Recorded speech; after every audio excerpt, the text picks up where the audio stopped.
Año nuevo. Qué gusto tenerte a través de nuestros medios. Deseo que prepares tu corazón para recibir la palabra que Dios tiene para ti.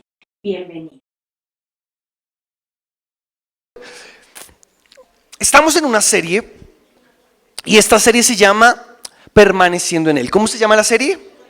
Permaneciendo. Lo comenzó nuestra pastora hace 15 días. Nuestro pastor nos habló acerca de que para permanecer en Él necesitamos prepararnos y hoy yo voy a continuar con esta serie. Amén. Entonces, vamos a estar atentos. Yo le pido a Dios que tu corazón pueda estar dispuesto. Más que yo, más que una palabra, más que cualquier otra cosa, es la voz de Dios. Y si la voz de Dios llega a algún lugar, lo que estaba muerto cobra vida. Lo que estaba seco resucita, porque es la voz de Dios. Ahora, necesitamos estar abiertos para que Dios nos hable y estar dispuestos para que su voz pueda hacer lo que quiera hacer. Y quiero ir a Esdras 6 del 5 al 8 y voy a partir desde donde el pastor dejó y de ahí voy a continuar. Entonces quiero recordarles, esta serie está escrita en dos libros, libro de Esdras y libro de Nehemías. Son dos libros de la Biblia que se escriben primero como un solo libro, pero después se dividen para que el lector pueda entenderlos mucho mejor. Ahora, estos dos libros suceden después de que todo el pueblo de Israel había sido llevado cautivo como una nación prisionera de Babilonia y de otros reyes que estuvieron ahí. Ahora, ¿por qué sucedió esto? Porque Israel perseveraba en su pecado. Dios le decía: apártate de tu pecado, Israel, sal de adorar ídolos, Israel, vuélvete a mí. Pero la Biblia dice que el pueblo perseveraba una y otra vez. Persistían en seguir dándole la espalda a Dios. Cuando son llevados allá, Dios, que es amoroso como lo es contigo y conmigo, dice: ok, han recibido una consecuencia de lo que han hecho, pero yo voy a guardar un remanente de ellos, unos de ellos, y voy a volverlos a traer a su lugar y voy a reconstruir lo que ellos destruyeron. Hermoso, ¿no? O sea, es la historia de un Dios que toma nuestras ruinas y dice: aunque tú las hayas destruido, yo quiero darte un nuevo comienzo. Ese es el Dios en el que yo creo, es el Dios por el que yo estoy aquí y creo que puede aplicar mucho a nuestra vida. Ahora, en este proceso de que todo se reconstruya, te voy a dar mucha información, así que quiero que estés atento porque para ir al punto. Hay como 3 momentos en que el pueblo empieza a venir. El primer momento lo explicó el pastor hace 8 días y fue el momento en que Dios despertó a un rey llamado Ciro. Denlo ahí. Y este rey, que digamos que era el rey que estaba sobre Israel, pero como de manera invasiva, dice: vamos a ir y vamos a construir de nuevo el templo de Jerusalén, vamos a volver a reedificar lo que el Dios de ellos dijo. Y el rey Ciro manda a un hombre que se llama Zorobabel, y Zorobabel llega de nuevo a la tierra que ya estaba destruida y construye y repara el altar y el templo de Dios. Y hace 8 días el pastor nos enseñó que cuando Dios empieza un proceso de restauración se van a levantar enemigos. Sí, y es algo que pasó con Zorobabel. Él empezó y empezaron a llegar enemigos que quisieron impedir la obra que Dios había hecho.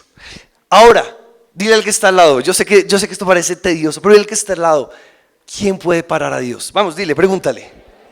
Mano, pueden pasar años, pero Dios es Dios. ¿De acuerdo? Y utiliza a quien quiera y hace como Él quiera. Y tarde o temprano pasaron 70 años, pero el templo y el altar se construyeron. Esa es la primera etapa. La segunda etapa viene, y la voy a explicar un poco yo hoy, y viene con un hombre que se llama Esdras. El primero, Zorobabel, y el segundo, Esdras. ¿Me regalas la imagen donde está como el cuadrito mientras tanto? Esdras, y Esdras ya les voy a contar qué va a hacer, ¿de acuerdo? Solamente les dejo ahí el cliffhanger. Y el tercer momento es con un hombre que se llama Nehemías. Y este hombre ya se ha construido una ciudad, ya se ha construido un templo, pero ahora va a construir unas murallas porque esa ciudad necesita protección. Amén. Muy bien. Y voy a partir de donde dejó el pastor. Y el pastor nos dijo: Dios llamó a Zorobabel a construir el templo, vinieron enemigos, pero Dios les dijo: resistan a sus enemigos. Y Dios cumplió que se construyera el templo. Mira lo que pasó en Esdras 6, del 6 al 8. Los enemigos habían hecho de todo. Habían habían inventado chismes de ellos, se habían levantado contra ellos, habían colocado oposición y habían buscado el apoyo de un rey mayor para que les opusiera su obra de volver a reconstruir su ciudad. Pero Dios se sale con las suyas y el rey Darío manda este anuncio. Dice, ahora pues, Esdras 6 del 6 al 8, ahora pues, Tadnai, gobernador del otro lado del río, Setar-Bosnai y vuestros compañeros, los gobernadores que estáis al otro lado del río, alejaos de allí. Acuérdense de esto, alejaos de allí. Dejad que se haga la obra de esa casa de Dios, que el gobernador de los judíos y sus ancianos reedifiquen esa casa de Dios en su lugar. Y por mí es dada orden de lo que habéis de hacer con esos ancianos de los judíos para reedificar esa casa de Dios, que de la hacienda del rey, recuerda lo segundo, que de la hacienda del rey que tiene el tributo del otro lado del río sean dados puntualmente a estos varones los gastos para que no cese la obra. Voy a pasar al versículo 11 y 12. También por mí es dada la orden que cualquiera que altere este decreto se le arranque un madero de su casa y alzado sea colgado en él y su casa sea hecha muladar. Por esto el Dios que hizo habitar allí su nombre destruya a todo rey y pueblo que pusiese su mano para cambiar o destruir esa casa de Dios, la cual está en Jerusalén. Yo, Darío, he dado este decreto, se ha cumplido prontamente. Quiero darte un resumen rápido porque creo que es clave antes de seguir. Y es, Dios mandó a Zorobabel a reconstruir el templo, pero el enemigo se levantó, se mezcló entre ellos, colocó y los intimidó y les dijo, ustedes no van a poder. Y finalmente generó un ataque externo. Y pasaron algunos años en que la obra se detuvo. Pero escucha, cuando Dios comienza algo, Él no lo deja terminado. Y utilizó un mismo rey de ellos y les dijo, ¿saben qué? Le dijo a sus enemigos que tenían mucho más poder, primero, aléjense de ahí. Sí, ¿recuerdas cuando te dije, aléjense de ahí y salgan fuera? Lo primero que les dice. Lo segundo es que Dios es brutal. Lo segundo que pasa es que les dice, ahora, ustedes me tienen que pagar impuestos a mí. Hagan cuenta que eran como imperios más pequeñitos. Les dice, con eso que ustedes les tienen que pagar a mí, les va a dar plata a ellos para que sigan construyendo. Es que Dios es cómico, ¿no le parece? O sea, como que... Y tercero le dice, si alguien se pone y resiste esto, yo lo mataré. Y Dios, el que dijo que iba a comenzar algo y lo iba a terminar, lo cumple. Y de esto parte el pastor. Y el pastor te dice a ti y me dice a mí, pero el Señor te dice a ti y a mí, si Dios comenzó algo en ti, de seguro Él lo va a completar. Si Dios ha empezado algo, si Él se fijó en ti, ten por seguro que Él va a continuar la obra. Ahora solo resiste al enemigo. Ahora solo párate frente y di, en mis fuerzas no puedo, necesito humillarme a Dios y Él hará huir a mis enemigos. Amén. Y esto es de donde partimos. Ahora vamos a Esdras, que es esta segunda etapa. Dios ya ha construido un lugar donde el pueblo puede buscar la presencia de Dios, que es el templo. Pero necesita que el pueblo se afirme. Dios ya les ha dado una casa, pero necesita que en su corazón haya bases para que cuando vuelva el enemigo, Él no se deje confundir. Y a esta palabra la llamamos afirmándonos. Hace 8 días dijimos preparémonos. Hoy te voy a decir afírmate. Es como, ¿alguno ha tenido una lesión en el pie o en la rodilla con algo? ¿Sí? Entonces recuerdas, te operaron, te caíste por X o Y, pasaste por cirugía. Y en medio de ese proceso lo primero que tienes que hacer es prepararte. ¿Por qué? Porque sales de cirugía, te enyesan, te colocan en una cama y tienes que empezar a decir, bueno, ya ahora tengo que empezar a soltar esto y a prepararme para vencer mis miedos. Cuando tienes una pieza enyesada, te va a dar miedo empezar a caminar. Una vez superas eso, ¿qué tienes que empezar a hacer? Afirmar el pie. Y poquito a poquito, mientras das los pasos y estableces las bases, el pie va a irse afirmando y vas a poder caminar de nuevo. Nos preparamos, pero necesitamos afirmarnos. Amén. Y es Esdras el hombre que se encarga de esto. Dios nos llama a afirmarnos. Y vamos a ver en qué.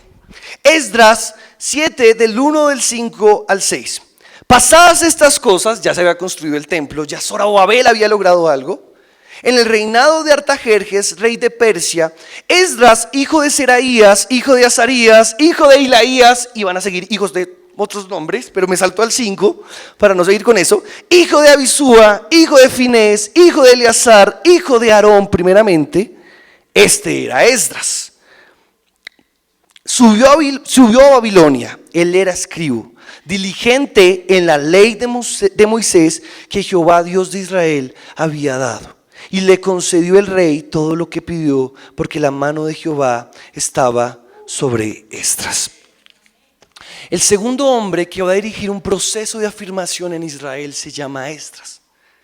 Y a diferencia de Zorobabel, que fue un hombre con un porte más Simón Bolívar o más galáctico y más voy a hacerlo y tengo la fuerza, Esdras era un sacerdote. Esdras era un escriba que amaba la ley de Dios. Y prontamente voy a saltarme al versículo 10.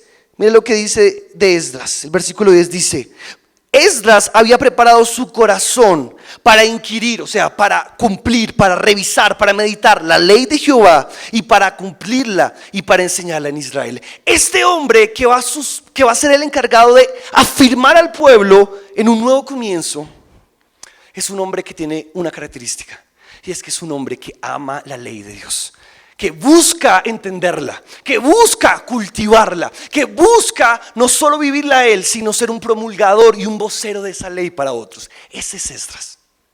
Y este Esdras viene a decir: ok, escúchame, has resistido al enemigo, has llegado hasta aquí, ¿cierto? ¿Ha sido difícil? Sí, pero ponme atención, para permanecer necesitas afirmarte en la palabra, o si no, vas a terminar cayendo en el mismo lugar. Ahora, con esto lo conecto a lo siguiente. Esta historia, ¿para qué le sirve al creyente cristiano? ¿Para qué nos sirve una historia de reconstrucción, de restauración de un pueblo que está en Asia, que de pronto no conocemos tan cercanamente? Y quiero darte al menos 3 razones. Y tú me vas a decir, yo creo que a mí me encholan mucho, o sea, me caen puntualmente. Ahora creo que tú lo veas. Lo primero, porque esta historia es un espejo de cómo Dios, quien es un arquitecto, restaura las ruinas que el pecado ha dejado en nosotros y reconstruye a Cristo en el creyente. Y yo no sé tú, pero en mí todavía hay ruinas que Dios está reconstruyendo. En mí todavía hay ruinas de cosas en las que yo cedí, que Dios necesitó y está limpiando para volver a reconstruir a Cristo en mi carácter, a Cristo en mi manera de ser, a Cristo, la persona que yo necesito. Lo segundo, ¿de acuerdo? Esta historia representa el llamado de Dios al cristiano que debido a su falta de firmeza en la palabra ha caído en tibieza espiritual. Y este llamado le dice: yo vuelvo y puedo restaurar todo. Quiero explicarte por qué. En la Biblia hay diferentes, el pueblo de Israel es como en todo el Antiguo Testamento, es el centro de la voluntad de Dios, es el pueblo que él ha escogido, es el pueblo que él ha apartado. Y para él escoger este pueblo, lo primero que hace es sacarlo de Egipto. Y literalmente esto representa sacarlo del mundo. Y le da una promesa y los lleva a conquistar tierras. Y ¿cuántos de aquí han leído toda esa historia? Llevamos más de un año leyéndola y apasionándonos y viendo, lo logró, llegó, conquistó a Jericó, ¿se acuerdan? ¡Wow, wow! Y era como, ¡qué Dios omnipotente! Pero después vemos, el pueblo le falla a Dios, la embarra y llega como un círculo vicioso, literalmente. El pueblo busca a Dios, se arrepiente, después le va bien, vuelve y le da la espalda, vuelve y cae en lo mismo. Y como que parece un círculo vicioso. Y esto lo lleva al cautiverio del que te hablé. Pero sabes, aun cuando el pueblo permanece en círculos viciosos, Dios saca un remanente y le dices: aunque tu tibieza te haya llevado allá, yo puedo volver a restaurar todo. Y a veces, o muchas veces, nuestra vida cristiana es una vida tibia. Una vida tibia de tomar decisiones a la ligera, de decir: yo voy a ir por aquí, yo voy a ir por allá y mañana miro. Y el resultado es que aunque conocemos de Dios, sentimos que no vivimos lo que su palabra dice que deberíamos vivir. Y nos preguntamos: ¿dónde están las promesas? ¿Dónde está el que mi familia cambiaría? ¿Dónde está el que yo vería avanzar mi corazón? ¿Dónde está que las relaciones crezcan? Y Dios te susurra y te dice: es que tus decisiones te llevaron allá. conoces la palabra, pero tal vez no la estás viviendo. Y lo tercero, en Esdras y Nehemías se reconstruye un altar físico, se reconstruye un templo físico y unas murallas. Pero en ti y en mí, el amado Espíritu Santo construye un altar de comunión con Cristo. Una vida basada y sostenida en la roca del que no cambia. Y con murallas de principios que nos protegen de volver a una vida separada de Él. Ahora, ¿a alguien le aplica alguno de estos puntos? ¿Es útil para alguien algo de esto? Bueno, sí, para ti no, para mí sí. Yo ahí estoy totalmente convencido de esto. Y Esdras, este hombre de Dios, viene a decirles, necesitamos afirmarnos. Necesitamos afirmarnos en la voz de Dios. Quiero que vayamos voy a volver a repetir Esdras 7:10, que es lo que estaba leyendo ahorita. Esdras 7:10.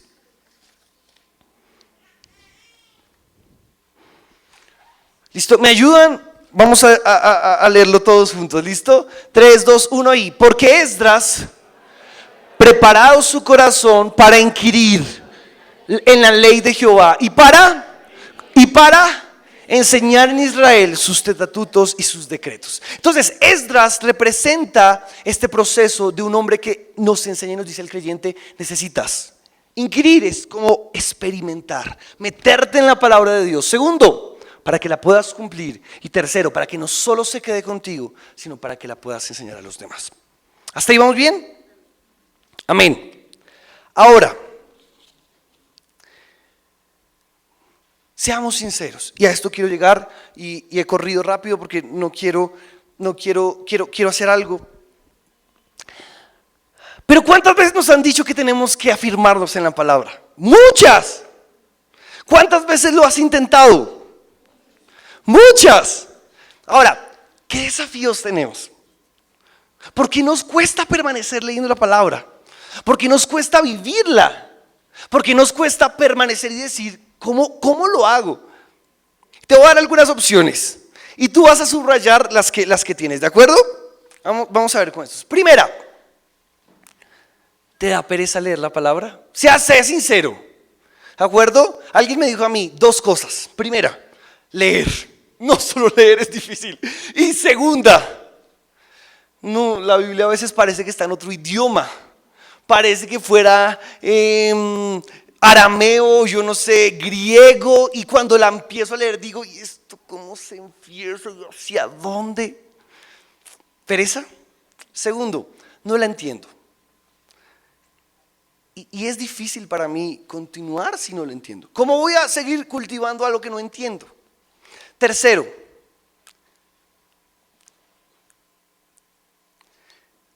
no sé cómo aplicarla a mi vida. Listo, la leo, pero es como si leyera un libro lejano que digo, pues está chévere, qué full eso, pero ¿y eso para qué me sirve? Y cuarta, otra razón adicional que usted tenga.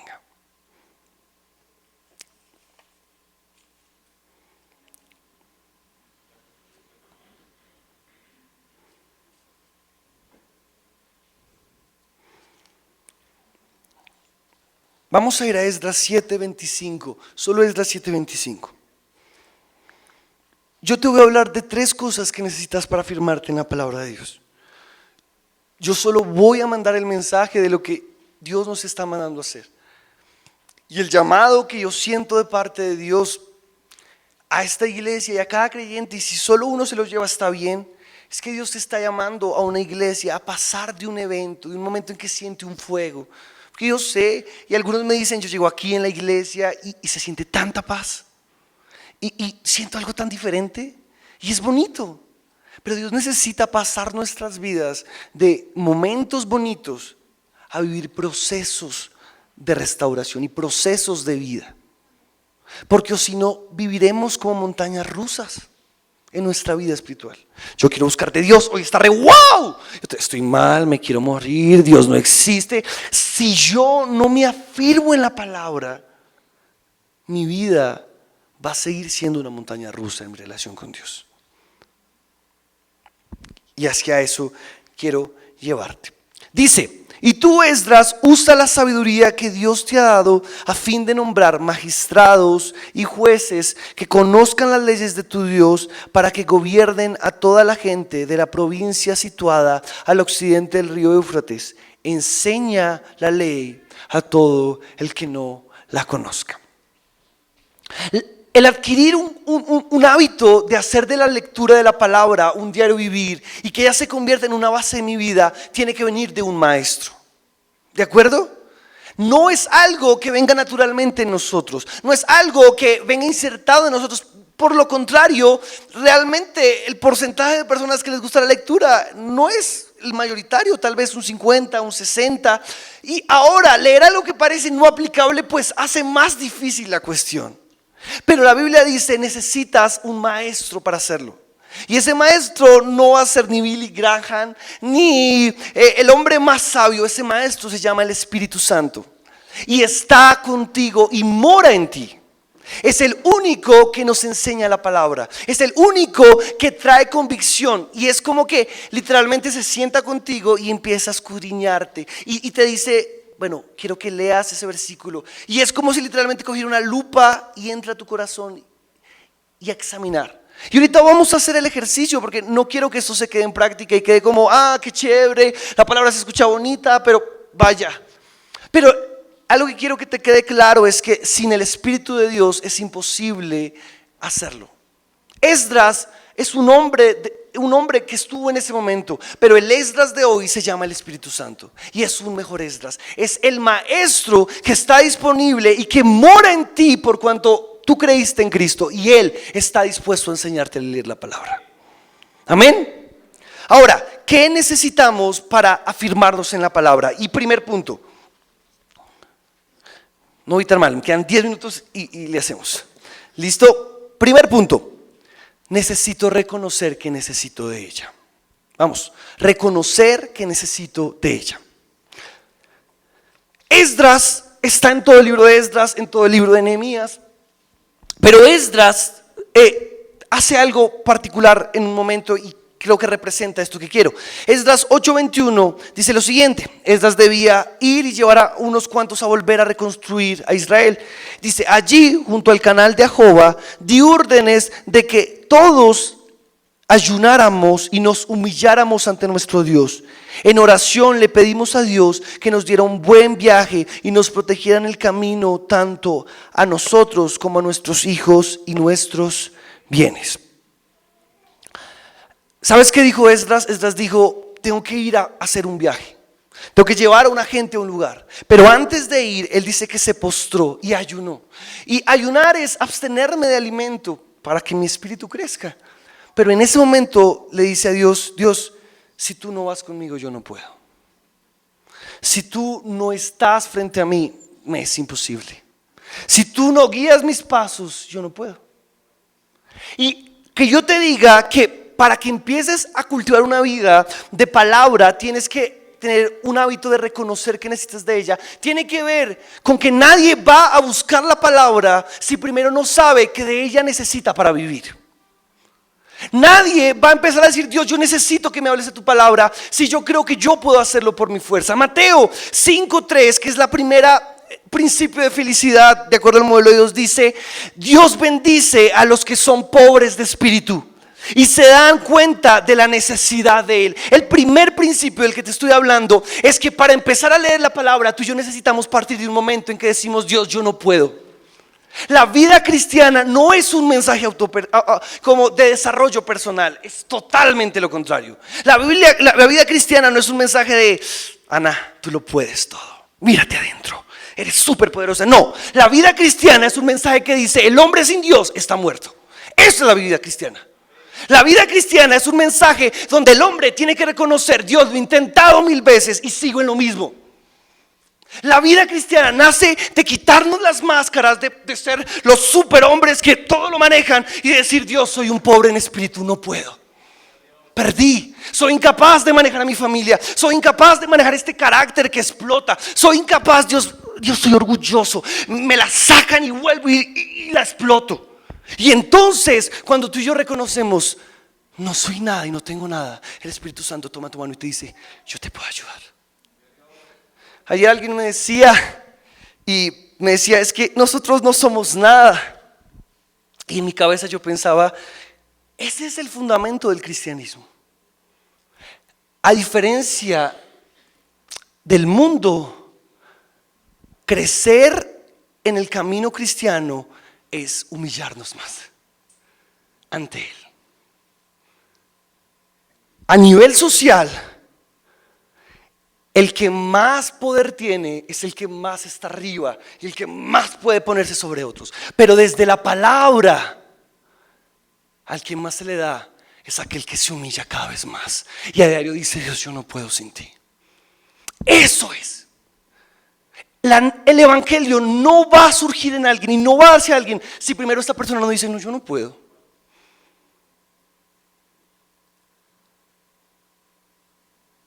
Y es quitarnos las caretas, es reconocer, Dios, yo no puedo. Dios, yo necesito de ti. Dios, estoy aquí, comencé este año, empezamos 21 días de ayuno, fueron hermosos. Dios, sentí la presencia de Dios, se acabaron y fue como volví a mi realidad. Todo sigue igual. Y entonces Dios necesita que nos postremos y le digamos, Dios, yo no puedo.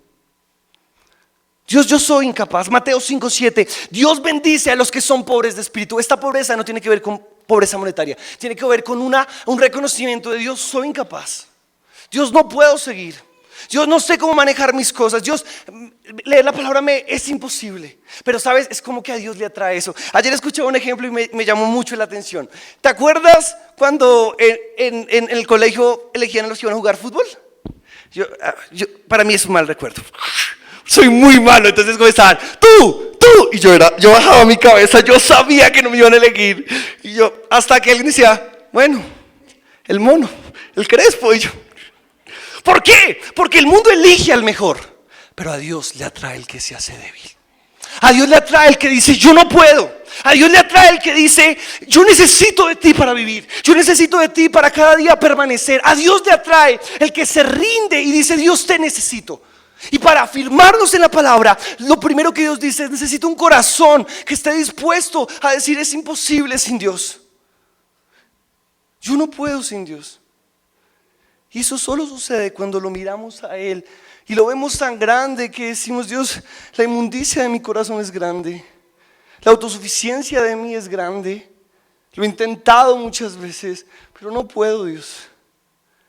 Sin la pobreza de espíritu es imposible entrar a vivir lo que Dios quiere que yo viva. Porque mira lo que dice, y ya termino con esto. Dice, dichosos los que son pobres de espíritu, porque el reino del cielo les pertenece. O sea, los únicos que van a poder empezar a vivir como Dios quiere que vivan es aquellos que se tiran y dicen, Dios, yo no puedo. ¿Cada cuánto? Todos los días. Y si toca cada segundo.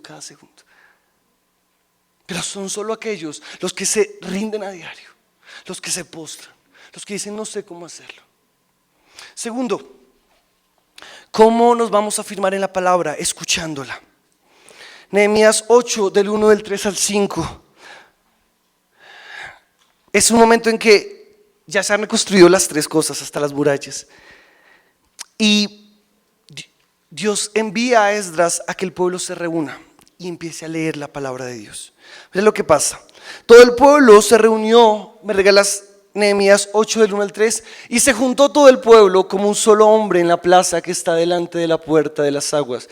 Y dijeron a Esdras el escriba que trajese el libro de la ley de Moisés, la cual Jehová había dado a Israel. Y el sacerdote Esdras trajo la ley delante de la congregación, así de hombres como de mujeres y de todos los que podían entender, el primer día del mes séptimo. Y leyó en el libro delante de la plaza que está delante de la puerta de las aguas, desde el alba hasta el mediodía, en presencia del hombre y mujeres y de todos los que podían entender. Y los oídos de todo, ¿qué? El pueblo estaban atentos al libro de la ley. Vamos al versículo 5, Sofía. Abrió pues Esdras el libro a ojos de todo el pueblo, porque estaba más alto que todo el pueblo. Lo pusieron por encima. Dijeron, la palabra va a estar por encima de cualquier opinión. La palabra va a estar por encima de cualquier otra cosa. Y cuando lo abrió, uno atrás solo terminó eso. Y cuando lo abrió, todo el pueblo estuvo atento. Último versículo. Bendijo entonces Esdras a Jehová, Dios grande, y todo el pueblo respondió, amén, amén, alzando sus manos, y se humillaron y adoraron a Jehová inclinados a tierra. La Biblia nos dice que cuando nuestro oído está atento a Dios, la palabra de Dios produce algo en nosotros. Y el término escuchar en la Biblia, hay una diferencia entre oír y escuchar. Porque yo oigo que algo pasó allá, ¿sí? ¿De acuerdo? Se cayó algo. Pero escuchar implica una atención puntual sobre lo que quiero que me dé. Escuchar implica una disposición de enfocarme en eso que me está dando. ¿Cierto? Entonces quiero escuchar a Juan, entonces yo me siento y paro lo que está al lado y lo escucho. Y paro lo que esté pasando al lado y como que me concentro en él, porque deseo que algo de él pase en mi vida. Y la Biblia dice, aquel que está atento a mi palabra, algo va a pasar en su corazón. Escucha esto, Romanos 10:17, porque la fe de Dios viene por, y el oír de la, escúchame, tú y yo necesitamos escuchar la palabra. Si tú estás aquí hoy, algunos nuevos, otros ya mucho tiempo, es porque algo pasó en tu corazón en algún momento cuando alguien habló la palabra. Escúchame, no soy yo, algunos hablarán más despacio que yo soy a veces un poco acelerado. No se trata del hombre que esté aquí, cualquiera, un hombre de Dios. Se trata de la palabra de Dios, hay poder en ella. Hay poder en ella y la Biblia asegura que cuando ella es declarada, algo sucede. ¿Te acuerdas esa vez en que escuchaste la voz de Dios y algo pasó interiormente? Porque era la voz de Dios. Ahora, ¿qué pasaría si la escucháramos todos los días? ¿Qué pasaría si nuestro corazón se enfocara en a diario decir, Dios, yo no me voy de aquí a hacer negocios, a hacer familia, a enfrentarme con, uy Dios, con ese jefe que, lo que sea, yo necesito tu voz? Entonces responderíamos a una vida de una manera diferente. Entonces viviríamos con principios diferentes, porque el que la envía, él también transforma el corazón del que la escucha. Tercero, necesitamos meditar en ella.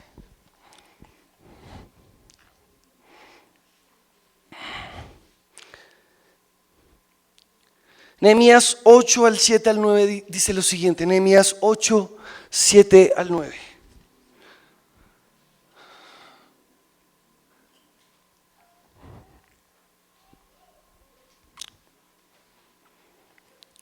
Usted me ayuda ahí mientras arriba estamos cambiando el programa, porque tiene un poquito, se reinició donde usted lo vio. Si a usted aparece esa pantalla es porque el computador se reinició. No es el computador, es el programa. Si usted quiere servir, usted dice, fíjate cómo ayudo para eso. Nehemías 8, del 7 al 9, que está en este mismo momento el que acabamos de leer, dice que Esdras, mientras les doy, reunió al pueblo y empezó a leerles la voz de Dios. Pero ¿sabes qué hizo? Designó líderes. Entonces, ven Lina, 2 segundos, Lina, ven Samu. Entonces es como, él cogió y Lina cogió. Entonces él cogió y dijo, Lina, te voy a encargar a Juan y te voy a encargar a Caterina. Entonces Esdras la comunicaba, pero Lina la estudiaba con ellos y las meditaba. La meditación comienza en un proceso muchas veces comunal, pero termina siendo un proceso individual con el Espíritu Santo. Meditar significa permitir que esa palabra entre a lo profundo de mi ser. Porque si no, solo va a ser conocimiento, solo va a ser algo vacío. Me hago entender lo que les trato de transmitir y ahorita vamos a hacer eso. Nehemías 8, 7, 9. Nehemías 8, 7 al 9, ¿cierto, Sofía? Dice, los cuales vinieron con Zorobabel, Yeshua, Nehemías, Azarías, Nahemías, Mardoqueo, Bilsán, Misperet, Bigvai, Nehum y Bana. El número de los varones del pueblo de Israel, no, algo está mal, Sofía, no es Nehemías, eso no es Nehemías 8. 8, 7.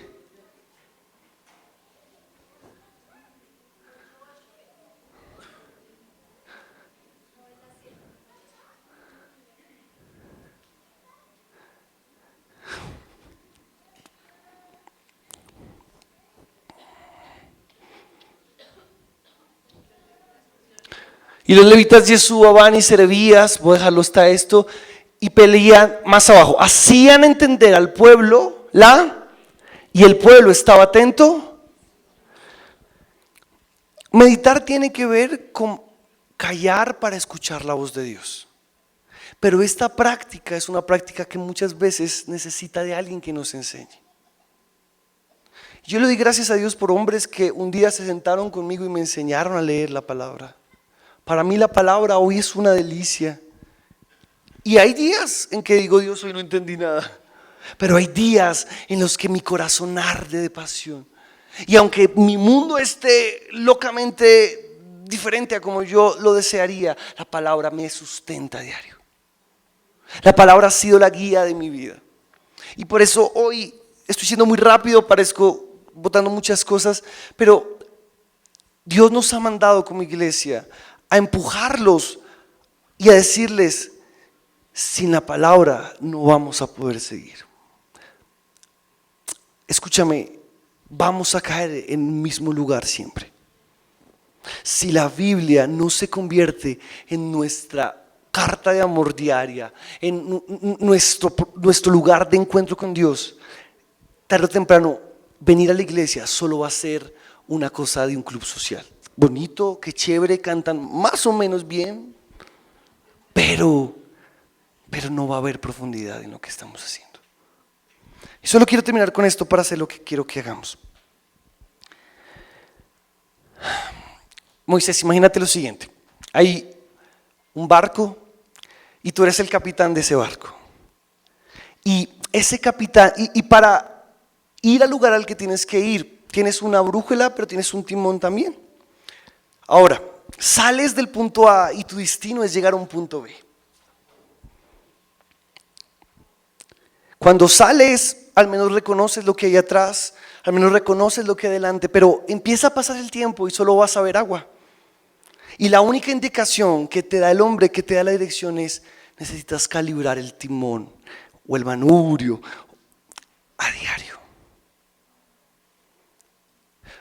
Porque aunque creas que vas por el lugar correcto, si no lo calibras a diario, poco a poco el ángulo se va a ir torciendo. Y del punto B vas a pasar al punto C. ¿Qué harías para que no olvidases calibrarlo?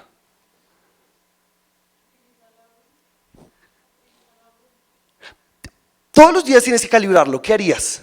¿Utilizar la brújula? Pero yo no sé ustedes, pero yo soy un poco olvidadizo. Quien me conoce sabe que a veces soy despistado. Yo colocaría una alarma. ¿Qué más? ¿Qué? Yo lo notaría, yo creo que adelante, no olvidar calibrar, no quiero llegar al Amazonas y me mandaron a América, no olvidar calibrar. Otra cosa, una lista de chequeo. ¿Alguien adicional? Lista de chequeo, ¿qué más?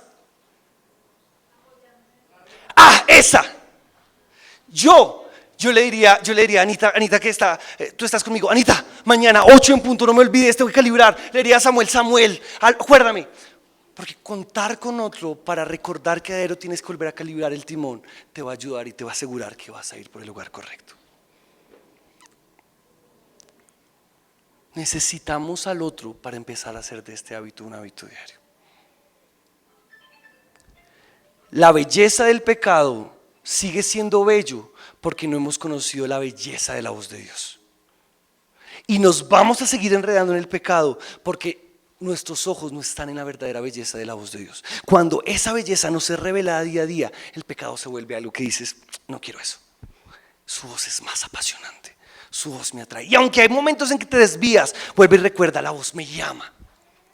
Por eso el diablo, que sabe que Dios te ha dado un punto B para llegar, te dice, Moisés, ay, usted ya sabe para dónde va. Ay, ya, ¿hace cuánto no la calibró? ¿No la calibró el domingo pasado? Pues siga por ahí, mire usted, va, no seguro, mire, ¿ve el sol? Sí, ahí está. Y muchos de ustedes y yo somos así. No, yo voy bien, a diario, sigo, pero busca la palabra de Dios. No, ay, yo sé, a mí ya Dios me dijo que era por aquí. Y tal vez el punto A empezó bien, pero hoy tu punto B está muy lejos de donde Dios te mandó a ir, porque dejaste de calibrar el manubrio. Porque la palabra se convirtió en lo que escucho cada 8 días, pero que no busco a diario ni vivo. Gracias por haber escuchado nuestro mensaje. Si es la primera vez que te conectaste y la palabra penetró en tu corazón y quieres reconciliarte con el Señor o recibirlo en tu corazón, te voy a invitar que allí en el lugar donde te encuentras, cierre tus ojos y repite después de mí. Señor Jesús, te entrego mi corazón, te pido que vengas y habites como mi Señor, como mi Salvador. Hoy yo te pido que escribas mi nombre en el libro de la vida, porque quiero ser parte de ti y que tú seas parte de mí. Si repetiste esta oración, te digo, bienvenido a la familia de Dios y bienvenido a la familia de Vino Nuevo. Dios te bendiga, nos vemos pronto. Amada familia Vino Nuevo, sabemos que Dios nos ha llamado a extender su reino y con nuestra generosidad aportamos a que muchas familias puedan conocer el nombre que cambia vidas, Jesús. Para hacer tus donaciones puedes enviarlo al número de Nequi 304-559-6261 o escanear el código QR que aparece en pantalla. Tu semilla cambia vidas.